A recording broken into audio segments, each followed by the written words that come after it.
O'ylang, bir mahallangizda bir odam bor edi yoki birga katta bo'lgan o'rtog'ingiz bor edi. Birga yashadingiz, bir kun kelib prezident bo'ldi. Mamlakatingizning prezidenti bo'ldi. Keyin rosa mansabda cho'qqisida turgan paytda bir intervyusida sizni esladi. Men maktabda o'qigan paytimda falonchi o'rtog'im bo'lardi.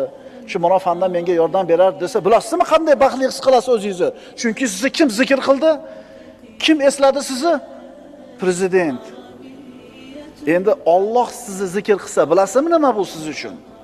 Bu sakinat, osudalik, barakot, saodat.